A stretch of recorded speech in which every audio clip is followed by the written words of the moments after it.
പ്രായപൂർത്തിയാകാത്ത പെൺകുട്ടിയെ ഉപയോഗിച്ച് വ്യാജ വാർത്ത നിർമ്മിച്ചു എന്ന കേസുമായി ബന്ധപ്പെട്ട് ഏഷ്യാനെറ്റ് ന്യൂസ് ഓഫീസിൽ നടന്ന പോലീസ് പരിശോധന നിയമവാഴ്ചയുടെ ഭാഗമായുള്ള പൊതു നടപടിയെന്ന് CPM സംസ്ഥാന സെക്രട്ടറി MV ഗോവിന്ദൻ. അതിനെ മാധ്യമവേട്ടയെന്ന രീതിയിൽ ചിത്രീകരിക്കാൻ ശ്രമിച്ചത് അപക്വമായ സമീപനമാണ്. മാധ്യമ സ്വാതന്ത്ര്യം പോലെ പ്രധാനമാണ് മാധ്യമ ധാർമ്മികതയെന്നും MV ഗോവിന്ദൻ പറഞ്ഞു. പ്രായപൂർത്തിയാകാത്ത പെൺകുട്ടിയെ ഉപയോഗിച്ച് വ്യാജ വാർത്ത നിർമ്മിച്ചു എന്ന കേസുമായി ബന്ധപ്പെട്ട് ഏഷ്യാനെറ്റ് ഓഫീസിൽ നടന്ന പോലീസ് പരിശോധന നിയമവാഴ്ചയുടെ ഭാഗമായിട്ടുള്ള സ്വാഭാവിക നടപടിക്രമം മാത്രമാണ് എന്ന് എല്ലാവർക്കും അറിയാം. അതിനെ മാധ്യമവേട്ട എന്ന നിലയിൽ ചിത്രീകരിക്കാൻ ശ്രമിക്കുന്നത് അപക്വമായ സമീപനമാണ്. മാധ്യമ സ്വാതന്ത്ര്യം പോലെ തന്നെ പ്രധാനമാണ് മാധ്യമ ധാർമ്മികതയും. മാധ്യമ ധാർമ്മികതക്ക് ചേരാത്ത വിധം പ്രവർത്തിച്ച ചാനലിന്റെ പ്രവർത്തനത്തെ ന്യായീകരിക്കുന്നവർ അന്തിമമായി ഹനിക്കുന്നത് മാധ്യമ സ്വാതന്ത്ര്യത്തെ തന്നെയാണ്. തൃശ്ശൂരിലാണ് CPM സംസ്ഥാന സെക്രട്ടറി MV ഗോവിന്ദൻ ഇക്കാര്യം പറഞ്ഞത്. തൃശ്ശൂരിൽ നിന്നും അനീഷ് ആന്റണി ചേരുന്നുണ്ട്. അനീഷ്, കഴിഞ്ഞ ദിവസങ്ങളിലെല്ലാം ഈ വിഷയവുമായി ബന്ധപ്പെട്ട് സർക്കാരും CPM-ഉം എല്ലാം കൃത്യമായ നിലപാടുകൾ, അവരുടെ കാര്യങ്ങൾ വ്യക്തമാക്കുന്നുണ്ട്. ഇതിൽ ഏഷ്യാനെറ്റിനെതിരെയും ഈ വാർത്തയ്ക്കെതിരെയുമൊക്കെ വലിയ വിമർശനമാണ് കഴിഞ്ഞ ദിവസവും MV ഗോവിന്ദൻ നടത്തിയത്. ഇന്നും സമാനമായ രീതിയിലുള്ള പ്രതികരണമാണ് അദ്ദേഹത്തിൻ്റെ ഭാഗത്തു നിന്നും ഉണ്ടായിട്ടുള്ളത്. എന്തൊക്കെയാണ് ഇതുമായി ബന്ധപ്പെട്ട മറ്റു കാര്യങ്ങൾ അദ്ദേഹം പറഞ്ഞത്? കമലേഷ്, CPM നടത്തിക്കൊണ്ടിരിക്കുന്ന പ്രതിരോധ ജാഥയുടെ ഭാഗമായി ഇരിങ്ങാലക്കുടയിൽ വെച്ച് ഇന്ന് രാവിലെ നടത്തിയ പത്രസമ്മേളനത്തിലാണ് ഇതിന് ഏഷ്യാനെറ്റിനെതിരെയുള്ള അല്ലെങ്കിൽ മാധ്യമ പ്രവർത്തകർക്കെതിരെ വീണ്ടും ഇന്ന് ആക്ഷേപം ഉന്നയിച്ചത്. കഴിഞ്ഞ ദിവസങ്ങളിലെല്ലാം ഈ വിഷയവുമായി ബന്ധപ്പെട്ട് തന്നെയായിരുന്നു പ്രധാനമായും ഗോവിന്ദൻ മാസ്റ്റർ പ്രതികരിച്ചത്. ഇന്നും ആ വിഷയത്തിൽ തന്നെയാണ് പ്രതികരണം ഉണ്ടായിരിക്കുന്നത്. ഏഷ്യാനെറ്റ് ന്യൂസിന്റെ ഓഫീസിൽ നടന്ന പോലീസ് റെയ്ഡിലായിരുന്നു ഇന്നത്തെ പ്രതികരണം.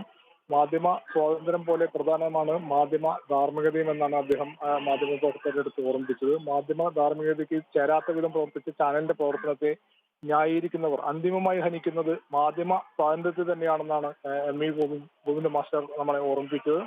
മാധ്യമ സ്വാതന്ത്ര്യത്തെ കുറിച്ചുള്ള പാഠം കോൺഗ്രസിൽ നിന്നും അതുപോലെ BJP-യിൽ നിന്നും പഠിക്കേണ്ട ഒരു ഗതികേടും CPM-നും അതുപോലെ ഇടതുപക്ഷ പ്രസ്ഥാനങ്ങൾക്കോ ഇല്ല.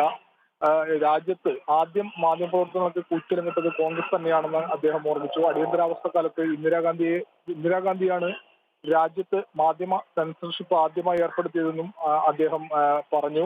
അതുപോലെ തന്നെ മറ്റു വിഷയം ഗവർണർ VC വിഷയവുമായി ബന്ധപ്പെട്ടും അദ്ദേഹം കാര്യങ്ങൾ വിശദീകരിക്കുകയുണ്ടായി. കേരളത്തിലെ ഉന്നത വിദ്യാഭ്യാസ മേഖലയിൽ കാവ്യവൽക്കരണം ഊട്ടി ഉറപ്പിക്കാനാണ് ഇപ്പോൾ ഗവർണർ ശ്രമിച്ചുകൊണ്ടിരിക്കുന്നത്. 3 സർവകലാശാലകളിൽ VC ഇല്ലാത്ത സ്ഥിതിയാണ് ഇപ്പോൾ ഉള്ളത്. മലയാള സർവകലാശാല VC നിയമന പട്ടിക ഗവർണർ അംഗീകരിക്കാത്ത പശ്ചാത്തലത്തിലാണ് അദ്ദേഹം ഇങ്ങനെ കാവ്യവൽക്കരണത്തെ കുറിച്ച് പറഞ്ഞത്.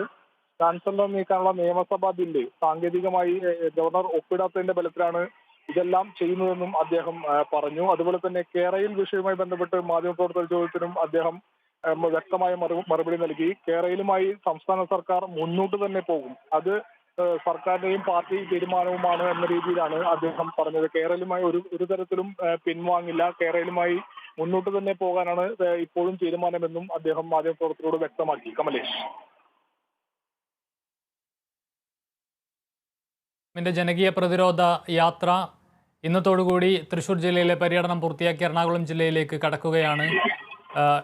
എവിടെയാണിപ്പോൾ യാത്ര ഉള്ളത്? എപ്പോഴത്തേക്കാണ് എറണാകുളം ജില്ലയിലേക്ക് ഈ ജാഥ പ്രവേശിക്കുക? കമലേഷ്, നിലവിൽ ജാഥ ഇന്നലെ വൈകിട്ട് ഇരിങ്ങാലക്കുടയിൽ സമാപിച്ചു. തുടർന്ന് ഇന്ന് രാവിലെ പതിവ് പോലെ വാർത്താ സമ്മേളനം ഉണ്ടായി. അതിനുശേഷം ഇന്ന് രാവിലെ 10 മണിക്ക് തന്നെ ജാഥ ആരംഭിച്ച് ആദ്യം നന്ദിക്കര സെന്ററിൽ സ്വീകരണം ഏറ്റുവാങ്ങും. തുടർന്ന് ചാലക്കുടി ഇൻഡോർ സ്റ്റേഡിയം മൈതാനത്തിലും സ്വീകരണ പരിപാടി നടക്കും. ഇതിനിടയിൽ വിവിധ കേന്ദ്രങ്ങളിലൂടെ ജാഥ കടന്നുപോകും. തുടർന്ന് ഉച്ചതിരിഞ്ഞ് വൈകിട്ടോടെ ജാഥ എറണാകുളം ജില്ലയിലേക്ക് കടക്കും. ഇതാണ് ഷെഡ്യൂൾ പ്രകാരമുള്ള നമുക്കറിയാൻ കഴിയുന്ന കാര്യങ്ങൾ. ഇതിലെന്തായാലും സമയം വ്യത്യാസം വന്നേക്കാം. എന്തായാലും ഇന്ന് വൈകിട്ടോടെ തന്നെ ജാഥ എറണാകുളം ജില്ലയിലേക്ക് വ്യക്തമാണ്. അനീഷ്, CPM-ന്റെ ജനകീയ പ്രതിരോധ ജാഥയിൽ വെച്ചാണ് ഏഷ്യാനെറ്റ് ന്യൂസ് ഓഫീസിലെ പരിശോധനയുമായി ബന്ധപ്പെട്ട വിഷയത്തിൽ വീണ്ടും CPM-ന്റെ സംസ്ഥാന സെക്രട്ടറി MV ഗോവിന്ദൻ നിലപാട് ആവർത്തിച്ചു.